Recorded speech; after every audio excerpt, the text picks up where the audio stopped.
সুপ্রভাত বন্ধুরা। আজ হলো 11 এপ্রিল, 28 চৈত্র, শুক্রবার। আজকের সকালের বিশেষ বিশেষ খবরগুলি হলো: আজ ঘোষণা হবে এইচএসএলসি অর্থাৎ মাধ্যমিক পরীক্ষার ফলাফল। কিছু সময় পূর্বে ঘোষণা শিক্ষামন্ত্রী ডক্টর রনজ পেগুর। ওয়াকফ আন্দোলনে সায় নেই বিধায়ক সিদ্দিক আহমেদের। বিল পাশ হয়ে গেছে, আন্দোলন করে কোনো লাভ হবে না, বললেন বিধায়ক সিদ্দিক আহমেদ। কলেজে ভর্তি না হলেও এইচএস উচ্চ মাধ্যমিকে 60-এর ঊর্ধ্বে নম্বরপ্রাপ্তদের স্কুটি দিতে হবে। বাণীকান্ত কাকতি পুরস্কার থেকে বঞ্চিতদের মামলার প্রেক্ষিতে রায় গৌহাটি হাইকোর্টের।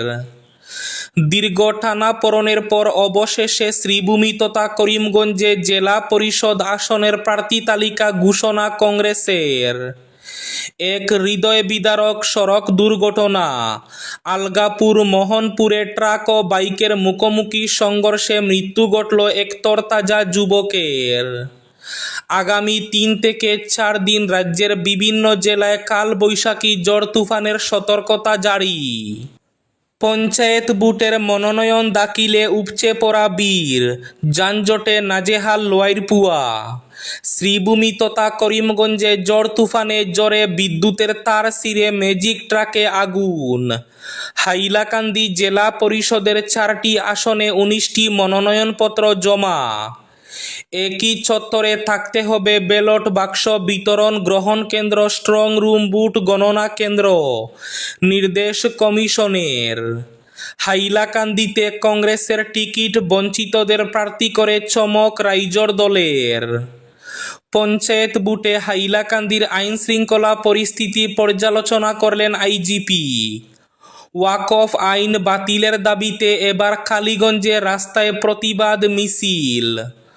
বদরপুর চৈতন্যনগরে 8টি জিপিতে মনোনয়নপত্র জমা পড়ল, বীর সামাল দিতে হিমশিম খেল পুলিশ। বিজেপিকে হারানোর ক্ষমতা শুধু কংগ্রেসের আছে, আহমেদাবাদ অধিবেশনে হুঙ্কার রাহুল গান্ধীর। পথ দুর্ঘটনায় ক্যাশলেস চিকিৎসা চালু না করায় সুপ্রিম কোর্টের ভৎসনার মুখে কেন্দ্র। অভিনব প্রতারণা। শাড়ি পরে মহিলা সেজে 100 দিনের কাজের 3 লক্ষ টাকা তুলে নিল পুরুষরা। পিরিয়ড হওয়া অপরাধ, প্রিন্সিপালের নির্দেশে ক্লাসের বাইরে বসে পরীক্ষা ছাত্রীর। এবং থাকবে আজকের বরাক উপত্যকার 3 জেলার আবহাওয়ার খবর।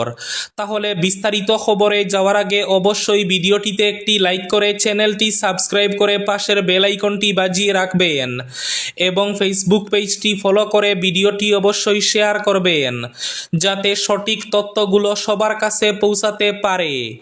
এবার শুনুন আজকের খবরগুলির বিস্তারিত। প্রথম খবর, এক হৃদয় বিদারক সড়ক দুর্ঘটনা। আলগাপুর মোহনপুরে ট্রাক ও বাইকের মুখোমুখি সংঘর্ষে মৃত্যু ঘটল এক তরতাজা যুবকের। আলগাপুর মোহনপুর চৌরঙ্গিতে ট্রাক ও বাইকের মুখোমুখি সংঘর্ষে ঘটনাস্থলেই মৃত্যু হল এক বাইক চালকের। বৃহস্পতিবার রাত 7টা নাগাদ এই ঘটনা ঘটে। ঘটনার পরপরই উত্তেজিত জনতা মোহনপুর আলগাপুর পূর্ত সড়ক অবরোধ করেন। স্থানীয় এবং মোহনপুর পিপি সূত্রে জানা গেছে, দুর্ঘটনায় মৃত যুবক আলগাপুর 5ম খণ্ডের নাজিমুদ্দিন বরবুইয়া, বয়স মাত্র 25 বছর। খবর পেয়ে ঘটনাস্থলে ছুটে যায় আলগাপুর পুলিশ ও মোহনপুর পিপির পুলিশ। ঘাতক ট্রাকটি ঘটনার পরই পালিয়ে যেতে সমর্থ হয়। ঘটনাটি ঘটে আলগাপুর মোহনপুর পূর্ত সড়কে। জানা গেছে, নাজিম তার বাইক নিয়ে আলগাপুর 5ম খণ্ড থেকে বাজারে আসছিলেন মোহনপুর চৌরঙ্গিতে। মোহনপুর চৌরঙ্গিতে আসা মাত্রই ঘাতক ট্রাক নাজিমুদ্দিনকে চাপা দিয়ে পালিয়ে যায়। আজ অর্থাৎ 11 এপ্রিল ঘোষণা হবে এইচএসএলসি অর্থাৎ মাধ্যমিক পরীক্ষার ফলাফল। আজ শুক্রবার সকাল 8টায় ঘোষণা করা হবে নোটিফিকেশন। সকাল 10টা 15 ঘোষণা করা হবে প্রেস নোট। এরপর সকাল 10টা 30 ঘোষণা করা হবে রেজাল্ট। সেবা online.org-র মাধ্যমে নিজের রোল নাম্বার দিয়ে এইচএসএলসির ছাত্রছাত্রীরা নিজের ফলাফল দেখতে পারবে। পাবেন। কিছু সময় পূর্বে এই ঘোষণা শিক্ষামন্ত্রী ডক্টর রনজ পেগুর। আজ সকাল 10:30-এ ঘোষণা হবে এইচএসএলসির ফলাফল। রাজ্য জুড়ে বৃষ্টিপাত ও ঝড় তুফানের সতর্কবাণী। আগামী 3-4 দিন রাজ্যে মাঝারি বৃষ্টির সম্ভাবনা জারি করা হয়েছে হলুদ সতর্কবার্তা। গৌহাটি মৌসুম ভবনের কর্মকর্তারা জানান, রাজ্যের সবকটি জেলায় আগামী 3 থেকে 4 দিন হালকা থেকে মাঝারি বৃষ্টিপাত হতে পারে। এর জন্য জারি করা হয়েছে হলুদ সতর্কবার্তা। সেই সঙ্গে ঝড় তুফানেরও সতর্কবার্তা জারি করা হয়েছে। ওয়াকফ আন্দোলনে সায় নেই বিধায়ক সিদ্দিক আহমেদের। বিল পাশ হয়ে গেছে, আন্দোলন করে কোনো লাভ হবে না, বললেন দক্ষিণ করিমগঞ্জের বিধায়ক সিদ্দিক আহমেদ। ওয়াকফ সংশোধনী বিল আইনে পরিণত হয়ে গেছে, আমি বা সবাই কথা বললেও কিছুই হবে না। ওয়াকফ বিল নিয়ে এই মন্তব্য বিধায়ক সিদ্দিক আহমেদের। তিনি বলেন, আইনি পথে হাঁটতে হবে। সুপ্রিম কোর্টে গেলে সুপ্রিম কোর্টই কোনো সিদ্ধান্ত নিতে পারবেন। তবে ওয়াকফ আন্দোলনে সায় নেই বিধায়ক সিদ্দিক আহমেদের। তিনি বলেন, ওয়াকফ বিল আইনে পরিণত হয়ে গেছে, তাই বিল পাশ হয়ে গেছে, আন্দোলন করে কোনো লাভ হবে না। শ্রীভূমি তথা করিমগঞ্জে জোরে বিদ্যুতের তার ছিঁড়ে ম্যাজিক ট্রাকে আগুন। জোরে বিদ্যুতের তার ম্যাজিক ট্রাকে ছিঁড়ে পড়লে আগুন লেগে যায়। ম্যাজিক ট্রাকটি দাউ দাউ করে জ্বলতে দেখে স্থানীয়রা দমকল বাহিনীকে খবর দেন। ঘটনাটি ঘটেছে বৃহস্পতিবার রাত 7:30 নাগাদ বদরপুরের বসলা বাজারের পাশে বাসির গ্রামে।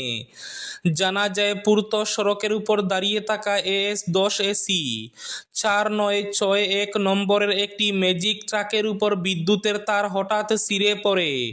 সঙ্গে সঙ্গে গাড়িতে আগুন ধরে যায়। অল্পের জন্য প্রাণে রক্ষা পান গাড়ির মালিক আব্দুস সালাম। খবর পেয়ে বদরপুরের অগ্নি নির্বাপক বাহিনী ঘটনাস্থলে পৌঁছে আগুন নিয়ন্ত্রণে আনেন। মনোনয়ন দাখিলে উপচে পড়া বীর, যানজটে নাজেহাল লোয়ারপুয়া। পঞ্চায়েত নির্বাচনকে কেন্দ্র করে বৃহস্পতিবার লোয়ারপুয়া উন্নয়ন খণ্ডের 32 নম্বর LP স্কুল চত্বরে জনসমাগমে যেন মিলন মেলার চিত্র ধারণ করে। গ্রাম পঞ্চায়েতের বিভিন্ন ওয়ার্ডের প্রার্থীরা মনোনয়নপত্র জমা দিতে সমর্থকদের নিয়ে জমায়েত করেন কেন্দ্রে। এর ফলে লোয়ারপুয়া কানমুন সড়কে সৃষ্টি হয় তীব্র যানজট, যার জেরে পুলিশ কর্মীদের হিমশিম খেতে হয় পরিস্থিতি নিয়ন্ত্রণে আনতে। এদিকে হাইলাকান্দি জেলা পরিষদের 4টি আসনে 19টি মনোনয়নপত্র জমা। মনোনয়নপত্র জমা দেওয়ার একদিন বাকি থাকতে হাইলাকান্দিতে 8 আসন বিশিষ্ট জেলা পরিষদের 4টি আসনে মোট 19 জন প্রার্থী বৃহস্পতিবার পর্যন্ত মনোনয়নপত্র জমা দিয়েছেন।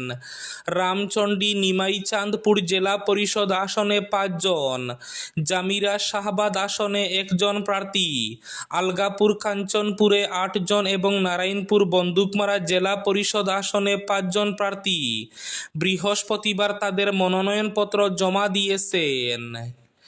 এদিকে একই চত্বরে থাকতে হবে ব্যালট বাক্স বিতরণ গ্রহণ কেন্দ্র, স্ট্রং রুম, সেই সঙ্গে বুথ গণনা কেন্দ্র।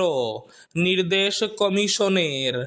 আসন্ন পঞ্চায়েত নির্বাচনের জন্য প্রস্তুত অসম রাজ্য নির্বাচন কমিশন। নির্বাচনের জন্য ব্যালট বাক্স বিতরণ কেন্দ্র, ব্যালট বাক্স সংগ্রহ কেন্দ্র, স্ট্রং রুম ও বুথ গণনা কেন্দ্র স্থাপনের প্রস্তুতি শুরু করেছে কমিশন। এজন্য রাজ্য নির্বাচন কমিশন সংশ্লিষ্ট জেলা শাসক এবং পুলিশ সুপারদের বেশ কিছু নির্দেশ জারি করেছেন। এই নির্দেশ অনুযায়ী এবার পঞ্চায়েত নির্বাচনের ব্যালট বাক্স বিতরণ কেন্দ্র, ব্যালট বাক্স সংগ্রহ কেন্দ্র, স্ট্রং রুম ও বুথ গণনা কেন্দ্র একই চত্বরে স্থাপন করতে হবে। কলেজে ভর্তি না হলেও এইচএস উচ্চ মাধ্যমিকে 60-এর ঊর্ধ্বে নম্বর প্রাপ্তদের স্কুটি দিতে হবে। বাণীকান্ত কাকতি পুরস্কার থেকে বঞ্চিতদের মামলার প্রেক্ষিতে রায় গৌহাটি হাইকোর্টের। 2023-24 সালের উচ্চ মাধ্যমিক পরীক্ষায় মেধার সঙ্গে উত্তীর্ণ ছাত্রছাত্রীদেরও বাণীকান্ত কাকতি পুরস্কার প্রদানের পক্ষে রায় দিয়েছে গৌহাটি হাইকোর্ট। উচ্চ মাধ্যমিক পরীক্ষায় 60% ঊর্ধ্বে নম্বর পেয়েও বাণীকান্ত কাকতি পুরস্কার থেকে বঞ্চিত হন রাজ্যের কয়েকশো মেধাবী ছাত্রছাত্রী। এর প্রেক্ষিতে শ্রীভূমি জেলার মীনাক্ষী চন্দ সহ বঞ্চিত অন্য পড়ুয়ারা গৌহাটি হাইকোর্টে মামলা করেন। গৌহাটি হাইকোর্টের বিচারপতি মাইকেল জ্যোতানকুমা এই মামলার রায়ে বলেন, উচ্চ মাধ্যমিক ফাইনাল পরীক্ষায় 60%-এর ঊর্ধ্বে নম্বর প্রাপ্ত সব মেধাবীদের বাণীকান্ত কাকতি পুরস্কার দিতে হবে। বিজেপিকে হারানোর ক্ষমতা শুধু কংগ্রেসের আছে, আহমেদাবাদ অধিবেশনে হুঙ্কার রাহুল গান্ধীর। বিজেপিকে পরাজিত করার ক্ষমতা শুধু কংগ্রেসেরই আছে, অন্য কারো নয়। আহমেদাবাদে দলীয় অধিবেশনে এমনই হুঙ্কার ছাড়লেন বিরোধী দলনেতা রাহুল গান্ধী। তিনি বলেন এটি একটি মতাদর্শের লড়াই, তবে একই সঙ্গে তিনি দলের দুর্বলতাও স্বীকার করলেন। রাহুল গান্ধীর মতে কংগ্রেস ব্রাহ্মণ, দলিত, মুসলিমদের মধ্যে সীমাবদ্ধ হয়ে পড়েছে, ফলে ওবিসি ভোট ব্যাংক হাতছাড়া হয়েছে। এই ভোট ফিরিয়ে আনার জন্য তার নির্দেশ দলকে আরও সক্রিয় হতে হবে। প্রার্থী কেন্দ্রিক সংঘাতে কংগ্রেসের টিকিট প্রত্যাশীদের দলবদল, হেভিওয়েট প্রার্থীদের মনোনয়ন ঘিরে হাইলাকান্দির পঞ্চায়েত রাজনীতি রীতিমতো সরগরম ছিল বৃহস্পতিবার। জনসমাগমে ছয়লাভ ছিল অফিস পাড়া। এদিন কয়েকশত দলীয় কর্মী সমর্থক নিয়ে নিজের মনোনয়নপত্র জমা দিলেন রাইজর দলের কেন্দ্রীয় কমিটির সাংগঠনিক সম্পাদক জহিরুদ্দিন লস্কর। এবার পঞ্চায়েত নির্বাচনে তিনি রামচন্ডী নিমাইচাঁদপুর জেলা পরিষদ আসন থেকে প্রতিদ্বন্দ্বিতা করছেন তিনি। ওয়াকফ আইন বাতিলের দাবিতে কালীগঞ্জের রাস্তায় প্রতিবাদ মিছিল। ওয়াকফ আইন বাতিলের দাবিতে বৃহস্পতিবার কালীগঞ্জেও হাজার হাজার মানুষ রাজপথে বেরিয়ে আসেন, এক হাতে জাতীয় পতাকা, অন্য হাতে বিভিন্ন স্লোগান লেখা পোস্টার নিয়ে। সকাল 11টায় কালীগঞ্জ বাজারে জমায়েত হয়ে বিশাল প্রতিবাদী মিছিল বের করেন সংখ্যালঘু মানুষ। তারা প্রথমে লালমাটি অঞ্চলে জমায়েত হয়ে পরবর্তীতে মিছিল বের করে রাজপথে নামেন। প্রায় 2 কিলোমিটার পথ অতিক্রম করে কয়েক হাজার মানুষ দক্ষিণ করিমগঞ্জ উন্নয়ন খণ্ড কার্যালয় পর্যন্ত মিছিল করে যান। পথ দুর্ঘটনায় ক্যাশলেস চিকিৎসা চালু না করায় সুপ্রিম কোর্টের ভর্ৎসনার মুখে কেন্দ্র। সড়ক দুর্ঘটনায় আহতদের জন্য ক্যাশলেস চিকিৎসা ব্যবস্থা চালু না করায় কেন্দ্রীয় সরকারের বিরুদ্ধে ক্ষোভ উগরে দিল সুপ্রিম কোর্ট। কেন এখনো এই গুরুত্বপূর্ণ প্রকল্প বাস্তবায়িত হয়নি তা জানতে কেন্দ্রীয় সড়ক পরিবহন মন্ত্রকের সচিবকে আগামী 28 এপ্রিল আদালতে হাজির থাকার নির্দেশ দিয়েছে আদালত। পিরিয়ডস হওয়া অপরাধ, প্রিন্সিপালের নির্দেশে ক্লাসের বাইরে বসে পরীক্ষা ছাত্রীর। ঋতুমতী হওয়ার অপরাধে 8ম শ্রেণীর এক ছাত্রীকে শ্রেণীকক্ষের বাইরে বসে পরীক্ষা দিতে বাধ্য করা হলো। নিন্দনীয় এই ঘটনাটি ঘটেছে তামিলনাড়ুর কোয়েম্বাটুরের সেঙ্গুতাই এলাকার এক বেসরকারি স্কুলে। ক্লাসের বাইরে বসে পরীক্ষা দিচ্ছে সেই ছাত্রী, এমন একটি ভিডিও ভাইরাল হয়েছে সোশ্যাল মিডিয়ায়। সেখানে দেখা যাচ্ছে মেয়েটির মা ছুটে গেছেন তার কাছে এবং জিজ্ঞাসা করছেন কি হয়েছে। উত্তরে মেয়েটি মাকে বলছে স্কুলের প্রিন্সিপালের নির্দেশে সে বাইরে বসে রয়েছে। স্বাভাবিকভাবে মা প্রশ্ন তুলেছেন সেই ভিডিওতে যে পিরিয়ড চলাকালীন কি করে মেয়েটিকে বাইরে বসে পরীক্ষা দিতে বলা হয়েছে। এই বছর জানুয়ারিতে উত্তরপ্রদেশের একটি মেয়েদের স্কুলে একাদশ শ্রেণীর এক ছাত্রীকে 1 ঘন্টার জন্য ক্লাসরুমের বাইরে থাকতে বলা হয়েছিল। তার অপরাধ, শনিবার দিন পরীক্ষা চলাকালীন সে একটি স্যানিটারি ন্যাপকিন চেয়েছিল। মেয়েটির বাবা এই মর্মে অভিযোগ দাখিল করেছিলেন যে তার মেয়ে বুঝতে পারেনি স্কুলে পরীক্ষা চলাকালীন তার পিরিয়ড শুরু হয়েছে। সেই অভিযোগে বলা হয়েছিল প্রিন্সিপালের কাছে স্যানিটারি ন্যাপকিন চাওয়ায় তাকে ক্লাসের বাইরে প্রায় 1 ঘন্টার জন্য দাঁড়িয়ে থাকতে বলা হয়েছিল। পরে সেই ছাত্রীর বাবা নারী কল্যাণ দফতর, জেলা মহিলা কমিশন, জেলা ম্যাজিস্ট্রেট এবং জেলা স্কুল পরিদর্শকের কাছে অভিযোগ জানান। এই ঘটনায় তারপর অফিসিয়ালি তদন্ত শুরু হয়েছে বলে জানা গেছে। কিন্তু তারপরেও পরিস্থিতি যে পাল্টায়নি তারই বড়সড় উদাহরণ তামিলনাড়ুর ওই বেসরকারি স্কুলের ঘটনা। আজকের বরাক উপত্যকার 3 জেলার আবহাওয়ার খবর। আজ বরাক উপত্যকার 3 জেলার আকাশ একটু মেঘলার পাশাপাশি বৃষ্টির পূর্বাভাস। শিলচর খাসারে আজ সর্বোচ্চ তাপমাত্রা থাকবে 29 ডিগ্রি সেলসিয়াস এবং সর্বনিম্ন তাপমাত্রা থাকবে 18 ডিগ্রি সেলসিয়াস। শ্রীভূমি জেলায় আজ সর্বোচ্চ তাপমাত্রা থাকবে 30 ডিগ্রি সেলসিয়াস এবং সর্বনিম্ন তাপমাত্রা থাকবে 19 ডিগ্রি সেলসিয়াস। হাইলাকান্দি জেলায় আজ সর্বোচ্চ তাপমাত্রা থাকবে 30 ডিগ্রি সেলসিয়াস এবং সর্বনিম্ন তাপমাত্রা থাকবে 19 ডিগ্রি সেলসিয়াস। এবার শেষ খবরটি। অভিনব প্রতারণা। মহিলা সেজে 100 দিনের কাজের 3 লক্ষ টাকা তুলে নিল পুরুষরা। 100 দিনের কাজের টাকা লুপাটের জন্য অভিনব প্রতারণা। শাড়ি পরে মহিলা সেজে হাজিরা দিয়ে মোট 3 লক্ষ টাকা মজুরি তুলে নিয়ে গেছে পুরুষ কর্মীরা। কর্ণাটকের ইয়াদগিরি জেলার মালহার গ্রামের এই ঘটনায় হইচই পড়ে গিয়েছে। প্রশাসন সূত্রে খবর, 100 দিনের কাজে কারা অংশ নিচ্ছে তার হিসেব রাখার জন্য ন্যাশনাল মোবাইল মনিটরিং সার্ভিস নামে অ্যাটেন্ডেন্স লগিং সিস্টেমে ছবি আপলোড করতে হয় আর সেখানেই কারচুপি করা হয়। চলতি বছরের ফেব্রুয়ারিতে বেশ কয়েকজন পুরুষ শাড়ি পরে মহিলা সেজে ওই ছবি তুলে সেই ছবি ওই লগিং সিস্টেমে আপলোড করা হয়। মহিলারা কাজ করছেন ধরে নিয়ে টাকাও অ্যাকাউন্টে পাঠিয়ে দেওয়া হয়। প্রশাসন সূত্রে খবর, শুধু টাকা হাতিয়ে নেওয়াই নয়, এই কারচুপির ফলে যে মহিলাদের আসলে কাজ পাওয়ার কথা সেই মহিলারাও কাজ পাননি। কারচুপির কথা প্রকাশ্যে আসতে শুরু হয়েছে দায় ঠেলাঠেলি। কর্তৃপক্ষের বিরুদ্ধে কড়া ব্যবস্থার দাবি জানিয়েছেন স্থানীয় বাসিন্দারা।